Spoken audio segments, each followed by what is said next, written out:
Vanity Fair by William Makepeace Thackeray. Chapter 12. Quite a Sentimental Chapter. We must now take leave of Arcadia and those amiable people practising the rural virtues there, and travel back to London to inquire what has become of Miss Amelia. "We don't care a fig for her," writes some unknown correspondent with a pretty little handwriting and a pink seal to her note. "She is fade and insipid," and adds some more kind remarks in this strain, which I should never have repeated at all, but that they are in truth prodigiously complimentary to the young lady whom they concern. Has the beloved reader, in his experience of society, never heard similar remarks by good-natured female friends, who always wonder what you can see in Miss Smith that is so fascinating, or what could induce Major Jones to propose for that silly, insignificant, simpering Miss Thompson, who has nothing but her wax-doll face to recommend her?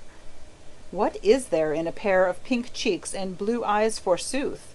These dear moralists ask, and hint wisely that the gifts of genius, the accomplishments of the mind, the mastery of Mangle's questions, and a ladylike knowledge of botany and geology, the knack of making poetry, the power of rattling sonatas in the Hers manner, and so forth, are far more valuable endowments for a female than those fugitive charms which a few years will inevitably tarnish. It is quite edifying to hear women speculate upon the worthlessness and the duration of beauty. But though virtue is a much finer thing, and those hapless creatures who suffer under the misfortune of good looks ought to be continually put in mind of the fate which awaits them, and though very likely the heroic female character which ladies admire is a more glorious and beautiful object than the kind, fresh smiling, artless, tender little domestic goddess whom men are inclined to worship, yet the latter and inferior sort of women must have this consolation, that the men do admire them after all, and that, in spite of all our kind friends' warnings and protests, we go on in our desperate error and folly, and shall to the end of the chapter. Indeed, for my own part, though I have been repeatedly told by persons for whom I have the greatest respect, that Miss Brown is an insignificant chit, and Mrs. White has nothing but her petite minois chiffon, and Mrs. Black has not a word to say for herself. Yet I know that I have had the most delightful conversations with Mrs. Black. Of course, my dear madam, they are inviolable. I see all the men in a cluster round Mrs. White's chair, all the young fellows battling to dance with Miss Brown, and so I am tempted to think that to be despised by her sex is a very great compliment to a woman. The young ladies in Amelia's society did this for her very satisfactorily. For instance, there was scarcely any point upon which the Misses Osborne, George's sisters, and the Mademoiselle Dobin agreed so well as in their estimate of her very trifling merits, and their wonder that their brothers could find any charms in her.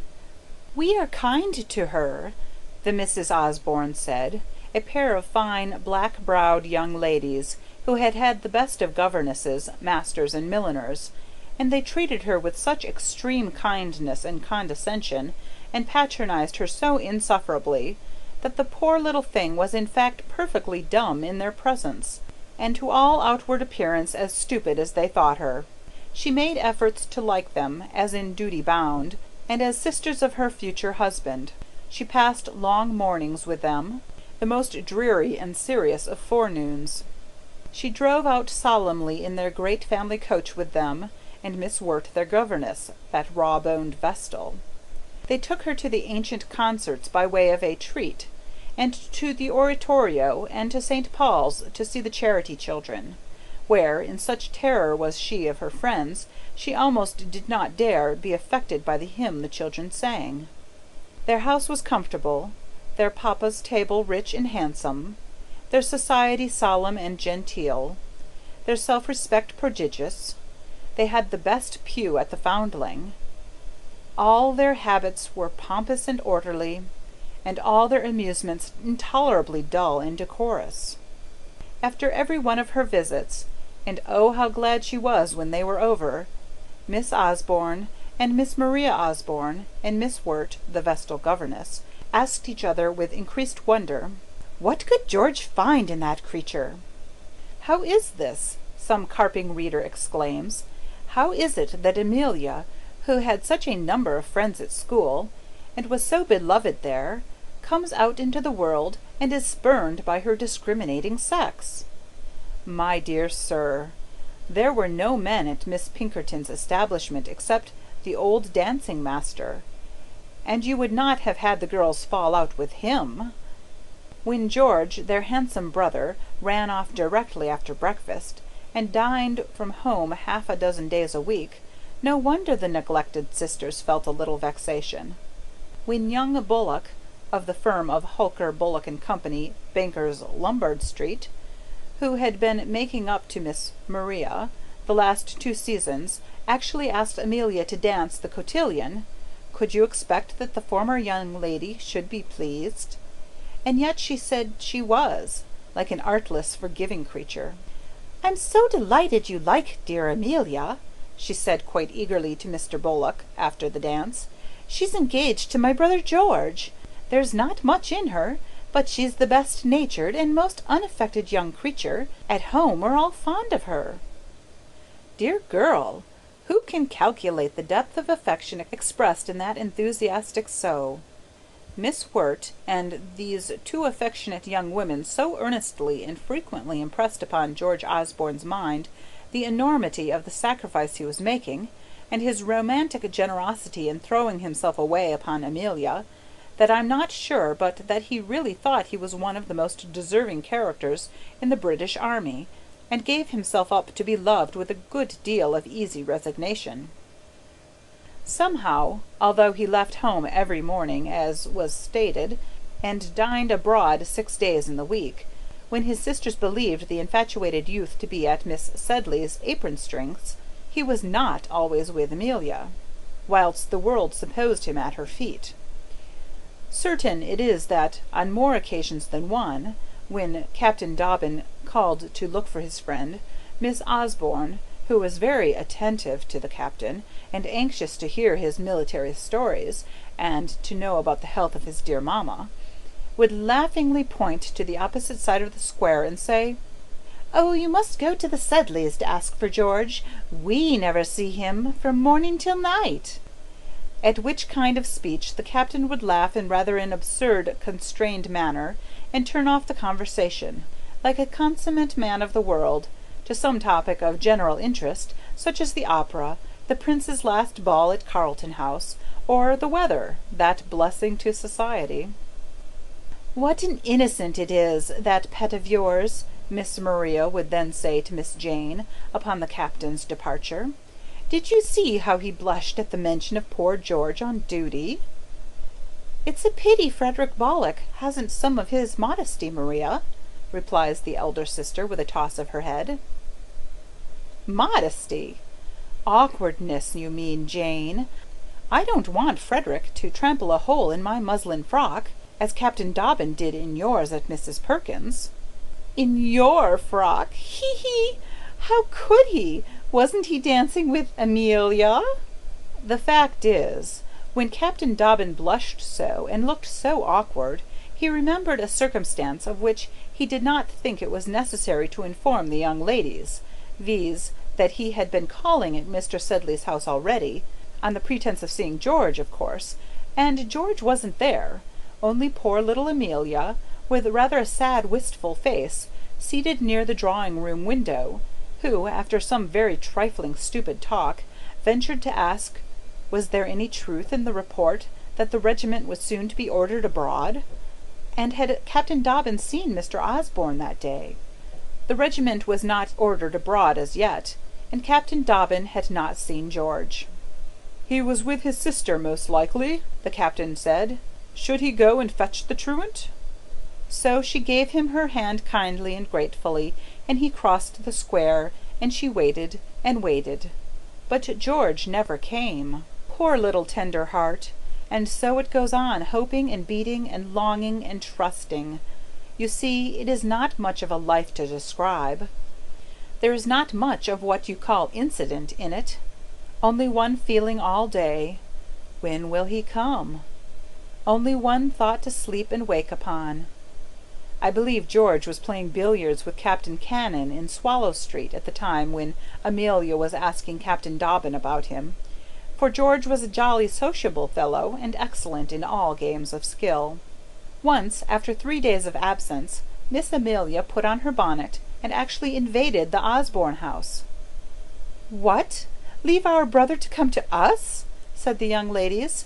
"Have you had a quarrel, Amelia? Do tell us." No, indeed, there had been no quarrel. "Who could quarrel with him?" says she, with her eyes filled with tears. She only came over to see her dear friends. They had not met for so long. And this day she was so perfectly stupid and awkward that the Misses Osborne and their governess, who stared after her as she went sadly away, wondered more than ever what George could see in poor little Amelia. Of course they did. How was she to bear that timid little heart for the inspection of those young ladies with their bold black eyes? It was best that it should shrink and hide itself. I know the Misses Osborne were excellent critics of a cashmere shawl or a pink satin slip, and when Miss Turner had hers dyed purple and made into a spencer, and when Miss Pickford had her ermine tippet twisted into a muff and trimmings, I warrant you the changes did not escape the 2 intelligent young women before mentioned. But there are things, look you, of a finer texture than fur or satin, and all Solomon's glories, and all the wardrobe of the Queen of Sheba, things whereof the beauty escapes the eyes of many connoisseurs. And there are sweet modest little souls on which you light, fragrant and blooming tenderly in quiet shady places. And there are garden ornaments, as big as brass warming pans, that are fit to stare the sun itself out of countenance. Miss Sedley was not of the sunflower sort, and I say it is out of the rules of all proportion to draw a violet of the size of a double dahlia. No, indeed, the life of a good young girl who is in the parental nest as yet can't have many of those thrilling incidents to which the heroine of romance commonly lays claim. Snares or shot may take off the old birds foraging without. Hawks may be abroad, from which they escape or by whom they suffer. But the young ones in the nest have a pretty comfortable unromantic sort of existence in the down and the straw, till it comes to their turn, too, to get on the wing. While Becky Sharp was on her own wing in the country, hopping on all sorts of twigs, and amid a multiplicity of traps, and pecking up her food quite harmless and successful, Amelia lay snug in her home of Russell Square.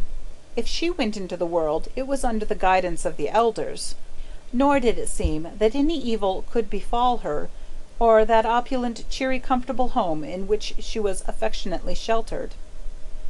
Mamma had her morning duties, and her daily drive, and the delightful round of visits and shopping which forms the amusement, or the profession, as they may call it, of the rich London lady. Papa conducted his mysterious operations in the city, a stirring place in those days, when war was raging all over Europe, and empires were being staked, when the Courier newspaper had tens of thousands of subscribers, when one day brought you a battle of Vittoria, another a burning of Moscow, or a newsman's horn blowing down Russell Square about dinner time announced such a fact as "Battle of Leipzig, 600,000 men engaged, total defeat of the French, 200,000 killed." Old Sedley once or twice came home with a very grave face, and no wonder, when such news as this was agitating all the hearts and all the stocks of Europe. Meanwhile matters went on in Russell Square, Bloomsbury, just as if matters in Europe were not in the least disorganized. The retreat from Leipzig made no difference in the number of meals Mr. Sambo took in the servants' hall. The Allies poured into France, and the dinner bell rang at 5 o'clock just as usual. I don't think poor Amelia cared anything about Brienne and Montmirail, or was fairly interested in the war until the abdication of the Emperor, when she clapped her hands and said prayers. Oh, how grateful! And flung herself into George Osborne's arms with all her soul, to the astonishment of everybody who witnessed that ebullition of sentiment. The fact is, peace was declared. Europe was going to be at rest. The Corsican was overthrown, and Lieutenant Osborne's regiment would not be ordered on service. That was the way in which Miss Amelia reasoned. The fate of Europe was Lieutenant George Osborne to her. His dangers being over, she sang Te Deum. He was her Europe, her emperor, her allied monarchs and august prince regent.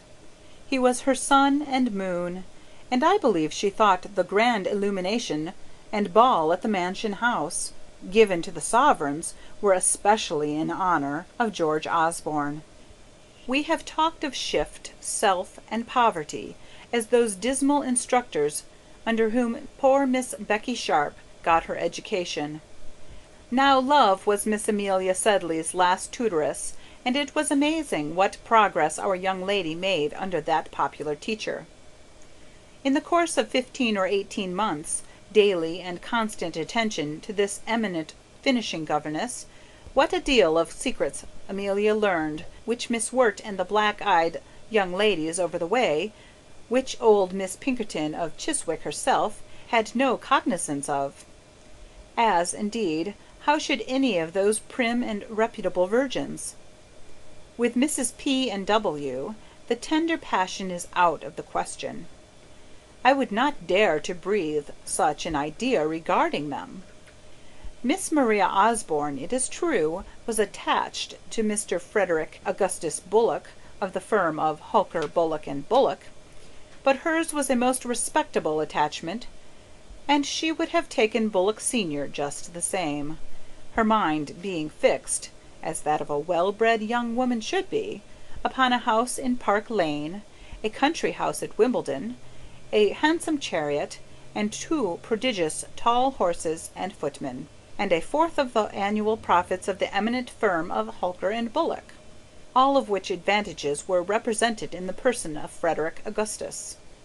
Had orange blossoms been invented then, those touching emblems of female purity imported by us from France, where people's daughters are universally sold in marriage, Miss Maria, I say, would have assumed the spotless wreath, and stepped into the travelling carriage by the side of gouty old bald-headed bottle-nosed Bullock senior, and devoted her beautiful existence to his happiness with perfect modesty, only the old gentleman was married already.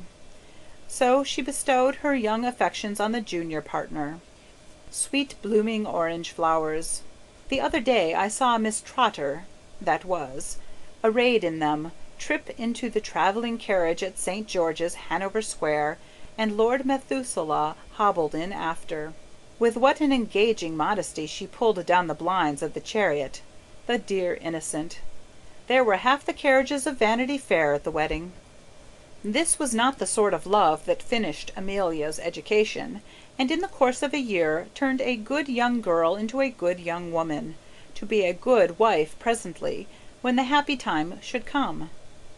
This young person, perhaps it was very imprudent in her parents to encourage her and abet her in such idolatry and silly romantic ideas, loved, with all her heart, the young officer in His Majesty's service with whom we have made a brief acquaintance. She thought about him the very first moment on waking, and his was the very last name mentioned in her prayers. She never had seen a man so beautiful or so clever, such a figure on horseback, such a dancer, such a hero in general. Talk of the Prince's bow! What was it to George's? She had seen Mr. Brummel, who everybody praised so. Compare such a person as that to her George! Not amongst all the beaux at the opera, and there were beaux in those days with actual opera hats, was there any one to equal him. He was only good enough to be a fairy prince, and oh, what magnanimity to stoop to such a humble Cinderella! Miss Pinkerton would have tried to check this blind devotion very likely, had she been Amelia's confidante, but not with much success, depend upon it. It is in the nature and instinct of some women. Some are made to scheme, and some to love, and I wish any respected bachelor that reads this may take the sort that best likes him. While under this overpowering impression, Miss Amelia neglected her 12 dear friends at Chiswick most cruelly, as such selfish people commonly will do. She had but this subject, of course, to think about, and Miss Saltire was too cold for a confidante, and she couldn't bring her mind to tell Miss Swartz, the woolly-haired young heiress from St. Kitts.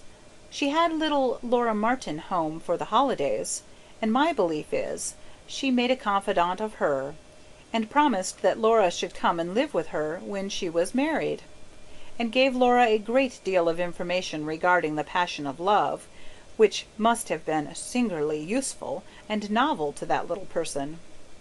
Alas, alas! I fear poor Emmy had not a well-regulated mind. What were her parents doing not to keep this little heart from beating so fast? Old Sedley did not seem much to notice matters. He was graver of late, and his city affairs absorbed him. Mrs. Sedley was of so easy and uninquisitive a nature that she wasn't even jealous. Mr. Joss was away, being besieged by an Irish widow at Cheltenham. Amelia had the house to herself. Ah, too much to herself sometimes. Not that she ever doubted, for, to be sure, George must be at the Horse Guards, and he can't always get leave from Chatham, and he must see his friends and sisters, and mingle in society when in town, he such an ornament to every society, and when he is with the regiment he is too tired to write long letters. I know where she kept that packet she had, and can steal in and out of her chamber like Iachimo. Like Iachimo? No, that is a bad part. I will only act moonshine, and peep harmless into the bed where faith and beauty and innocence lie dreaming. But if Osborne's were short and soldier-like letters, it must be confessed that were Miss Sedley's letters to Mr. Osborne to be published, we should have to extend this novel to such a multiplicity of volumes as not the most sentimental reader could support. That she not only filled sheets of large paper, but crossed them with the most astonishing perverseness. That she wrote whole pages out of poetry books without the least pity. That she underlined words and passages with quite a frantic emphasis, and in fine gave the usual tokens of her condition. She wasn't a heroine. Her letters were full of repetition. She wrote rather doubtful grammar sometimes, and in her verses took all sorts of liberties with the metre. But oh, mesdames, if you are not allowed to touch the heart sometimes in spite of syntax, and are not to be loved until you all know the difference between trimeter and tetrameter, may all poetry go to the deuce, and every schoolmaster perish miserably. End of chapter 12.